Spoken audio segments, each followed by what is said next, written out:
जितिया व्रत का जो नियम है, हम लोग एक दिन आगे नहा धोआ कर भोजन बनाते हैं, तब जाकर भोजन करते हैं।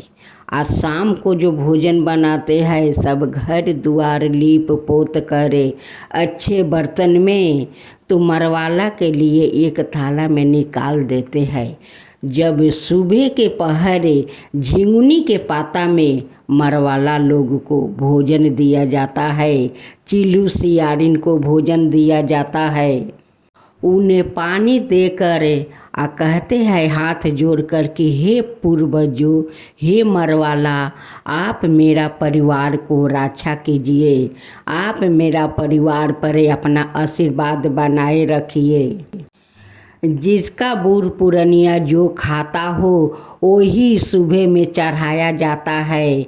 हम लोग में जैसे चढ़ाया जाता है, सुबह में रोटी 7 रकम 5 रकम के सब्जी, मछली, दही, चिवड़ा, ये सब हम लोग परोस के अपना मरवाला को देते हैं, चिल्लू सियारिन को देते हैं। जो मरवाला हम लोग का भोजन करते थे वही हम लोग झिंगुनी के पाता पर उनके पेट भर कर भोजन देते हैं। जितना लोग का मृत्यु होता है फिर वो घूर करे आता है, किसी के ना किसी के शरीर में प्रवेश लेते हैं, वो फिर भी जन्म लेते हैं। उसी के लिए हम लोग जीवित पुत्रा कहते हैं। मेरी सासू माँ कहती थी कि एक औरत है हाथ में थोड़ा सा चावल लेकर वो अपना घर के ऊपर में फेंक देती है और उनकी मरवाला वो चावल को चुन चुन कर खाने लगे। खाते खाते वो मृत्यु के आत्मा को भोर हो गया। बस वो मृत्यु के आत्मा उनकी घर पर ही रह गया। जब वो सुबह को उठती है तब अपना उस पूर्वजों को छाया देखती है, शाम को पहर छाया देखती है। वो सभिन से कहती भी है कि मैं तो अपना मरे हुए पूर्वजों को रोज़ देखती हूँ, सुबह शाम रोज़ देखती हूँ। सभिन लोग कहने लगे कि क्यों देखती हो, तुम जो जीवित पूजा करती हो तो अपना मरवाला का पेट भर को भोजन देती हो। तुम्हारा पूर्वजों जो भोजन करते थे वो सब कुछ तो देती हो। वो कहती है कि नहीं, मैं हाथ में चावल ले गया और अपना घर के ऊपर फेंक दिया।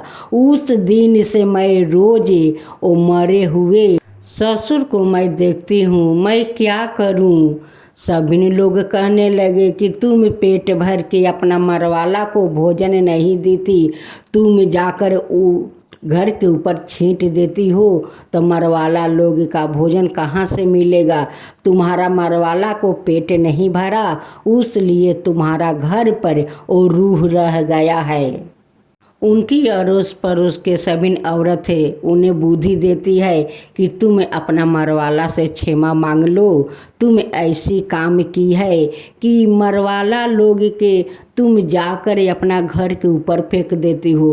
अरे भोजन दो तो उन्हें झिंगुनी के पाता में परोस कर दो जो खाते हैं, ताकि उनकी आत्मा को शांति मिले। और तुम उनसे क्षमा मांग लो कि अगले बरस जब मैं जितिया व्रत करूं तो आपके मैं पेट भर के भोजन दूंगी। जो आप भोजन करते हैं वो सब मैं अगले साल आपको श्रद्धा भक्ति से भोग लगाऊंगी। लेकिन आप अपना रूह मत दिखाइए, मरे हुए आत्मा मत दिखाइए, मुझसे भूल हो गया है, क्षमा कर दीजिए।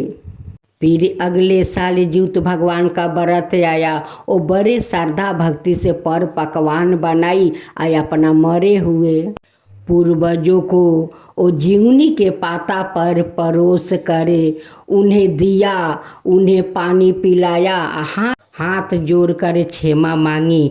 उस दिन से मरवाला उन्हें कभी उनकी अंगना में दिखाई नहीं दिया। तो ये मेरी सासू माँ कहती थी।